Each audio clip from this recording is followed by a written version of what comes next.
महत्वपूर्ण रिपोर्ट सर्वेक्षण एवं सूचकांक 2022।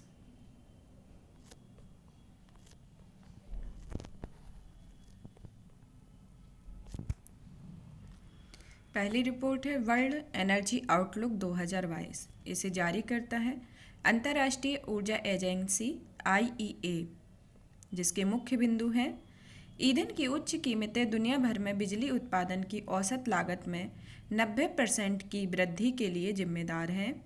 इस संदर्भ में अकेले तौर पर प्राकृतिक गैस 50% से अधिक के लिए जिम्मेदार है। दूसरा पॉइंट है लगभग 75 मिलियन लोग जिन्होंने हाल ही में बिजली तक पहुंच प्राप्त की है, उनके द्वारा बिजली बिल भुगतान करने की क्षमता खोने की संभावना है। फलतः 100 मिलियन लोग खाना पकाने के लिए पारंपरिक बायोमास के उपयोग पर वापस लौट सकते हैं।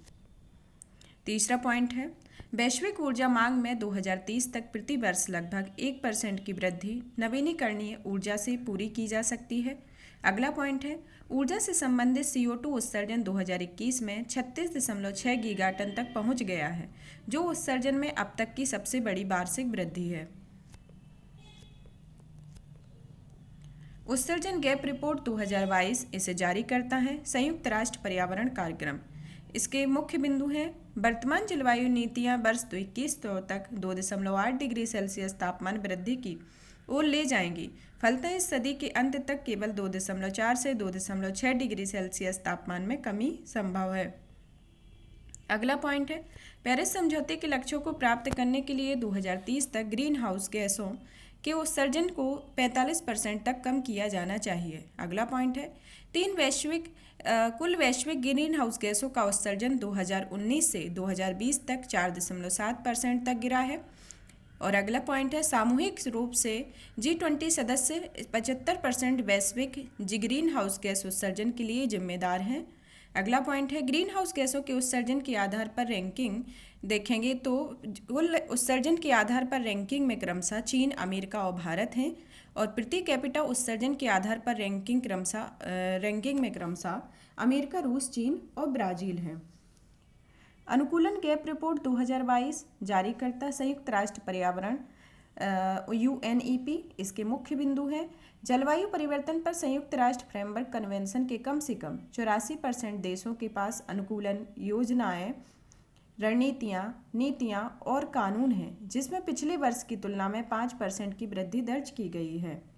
अगला पॉइंट है विकासशील देशों की अनुकूलन आवश्यकताओं के लिए अंतर्राष्ट्रीय वित्तीय पोषण अनुमानित आवश्यकता से 5 से 10 गुना कम है। अगला पॉइंट है वार्षिक अनुकूलन की पूर्ति हेतु 2030 तक अनुमानित रूप से 160 से 340 बिलियन डॉलर और 250 तक 315 से 565 बिलियन डॉलर की आवश्यकता होगी। अगली रिपोर्ट है प्लास्टिक वैकल्पिक रिपोर्ट 2022 जारी करता है नीति आयोग। मुख्य बिंदु है गोवा, दिल्ली, केरल ने सबसे अधिक प्रति व्यक्ति प्लास्टिक अपशिष्ट का उत्पादन किया है, जबकि नागालैंड, सिक्किम और त्रिपुरा ने सबसे कम प्रति व्यक्ति प्लास्टिक अपशिष्ट का उत्पादन किया है। प्लास्टिक अपशिष्ट प्रबंधन और हैंडलूम नियम 2011 को देश में प्लास्टिक अपशिष्ट के प्रबंधन हेतु लागू किया गया है। खाद्य और कृषि रिपोर्ट 2022 जारी करता संयुक्त राष्ट्र खाद्य एवं कृषि संगठन FAO यह रोम, इटली में स्थित है। FAO संयुक्त राष्ट्र खाद्य सहायता संगठनों में से एक है। इसके सहयोगी संस्थाएं विश्व खाद्य कार्यक्रम और कृषि विकास के लिए एक अंतर्राष्ट्रीय कोष बनाती हैं। इसके मुख्य बिंदु है इस रिपोर्ट के आधार पर विभिन्न कृषि उत्पादन प्रणालियों में डिजिटल ऑटोमेशन प्रौद्योगिकी को अपनाने के लिए अलग अलग केस स्टडी का अध्ययन किया गया है।